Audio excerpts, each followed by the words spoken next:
Total, 115 élèves commissaires de police et 235 élèves officiers de police ont prêté serment à la faveur de leur baptême de sortie. Si la 17e promotion porte le nom de Feu Niamé Keita, inspecteur général de police, et la deuxième promotion est attribuée à Feu contrôleur général de police Falaye Keita. Présent à la cérémonie de sortie, le chef d'État, le chef suprême bien sûr des armées, a invité les nouveaux promus à s'inspirer de leurs regrettés parrains. Le point de l'événement avec Aridju Matina.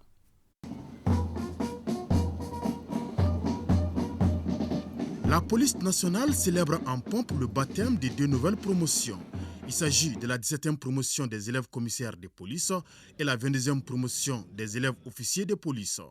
Cette traditionnelle sortie de promotion est d'autant plus importante qu'elle s'inscrit en droite ligne de la vision des plus hautes autorités qui accordent une attention particulière au renforcement des capacités des forces de défense et de sécurité. D'où la présence du chef suprême des armées, son Excellence, le colonel Assimi Goïta, président de la transition.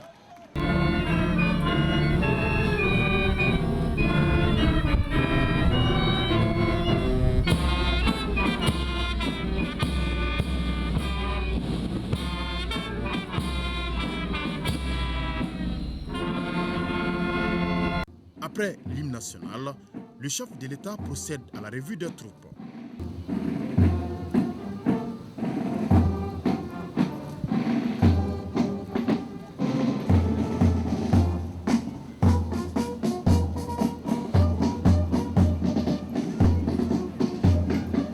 Ils sont 115 élèves commissaires, dont 8 personnels féminins et 235 élèves officiers de police, dont 40 personnels féminins, à suivre avec engagement et dévouement durant des mois les programmes élaborés pour la formation. La formation révèle l'aptitude et le terrain révèle la compétence. Les promotions qui vont prêter serment aujourd'hui ont épuisé les programmes élaborés pour leur formation et se montreront compétents dans l'exercice de leurs fonctions, j'en suis convaincu. C'est le lieu pour moi de remercier la Direction générale de la police nationale, les instructeurs civils, policiers, militaires, encadreurs, les partenaires extérieurs et tous ceux qui, de près ou de loin, ont contribué à la réussite de la formation des dites promotions. L'un des temps forts de la cérémonie est la prestation du serment de deux promotions. Un moment empreint d'émotion où les stagiaires prennent l'engagement de servir leur pays avec loyauté et intégrité. Sabre de commandement en main, les nouveaux commissaires et officiers de police reçoivent leur épaulette de la part de leurs différents parrains. Le major de la 17e promotion est le commissaire de police Sidiki Konaré. Et celui de la 22e promotion est le lieutenant Emmanuel Kodjo. Un hommage mérité est aussi rendu à des illustres fonctionnaires émérites qui ont servi la police nationale avec dévouement et exemplarité.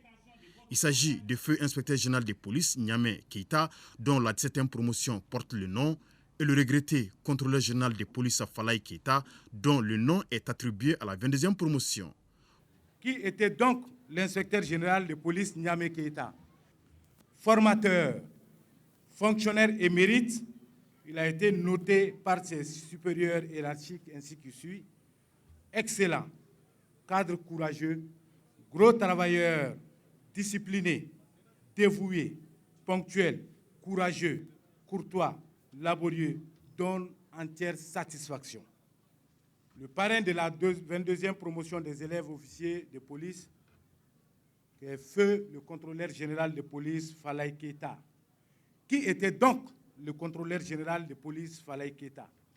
Fonctionnaire émérite, le contrôleur général de police Falaye Keita était un grand homme, calme, jovial et compétent, ayant servi avec loyauté, honneur et intégrité. Ces élèves commissaires et officiers de police qui viennent de prêter serment devant vous sont désormais aptes à affronter les réalités de la vie professionnelle du policier après une formation rigoureuse leur ayant permis d'acquérir les connaissances indispensables à l'exercice de notre métier. Les commissaires et les officiers de police sont des cadres qui doivent avoir le sens de l'autorité, de l'organisation, de la rigueur, de la réactivité et aussi des relations humaines avec les différentes communautés de leur circonscription. Ils renforceront les ressources humaines de la police nationale pour faire face aux multiples défis auxquels notre pays est confronté. Notre pays fait face à certaines difficultés, parmi lesquelles le défi sécuritaire, et les nouveaux promis désormais aptes à servir sont prêts pour assurer la sécurité des personnes et de leurs biens. Je suis très heureux de présider la cérémonie de sortie des élèves commissaires et des élèves officiers de la police nationale qui sont désormais prêts à servir la patrie en tout temps, en tout lieu et en toutes circonstances. La formation du personnel des forces de défense et de sécurité s'inscrit dans le cadre du renforcement des capacités humaines et matérielles des forces de défense et de la sécurité. Et cela conformément au plan d'action du gouvernement à son axe numéro 1 qui dit de recruter, former, équiper et déployer les forces de défense sur l'ensemble du territoire national pour la sécurisation du territoire. Et conformément aussi au regard de la complexité et de la sensibilité des missions dédiées à la police, et je voudrais les demander de cultiver le sens de l'État, le sens de l'honneur, le sens de la patrie, le sens de la dignité, et aussi d'être à l'écoute de la population, de tisser une bonne collaboration avec la population sans laquelle la mission de sécurisation sera vouée à l'échec. Et en plus de cela, je les demande de suivre les traces des deux parrains qui ont marqué la vie de la police à travers leur engagement patriotique, à travers leur don de soi. Et une fois de plus, je leur souhaite bon courage, une bonne continuation pour leur future carrière. Un imposant défilé marqué par le passage de la police nationale, des élèves commissaires et officiers, une section des eaux et forêts, une section de l'administration pénitentiaire et de l'éducation surveillée, une section de la douane, de la protection civile, de la gendarmerie nationale, du 33e régiment commando parachutiste et de la garde nationale a bouclé l'événement.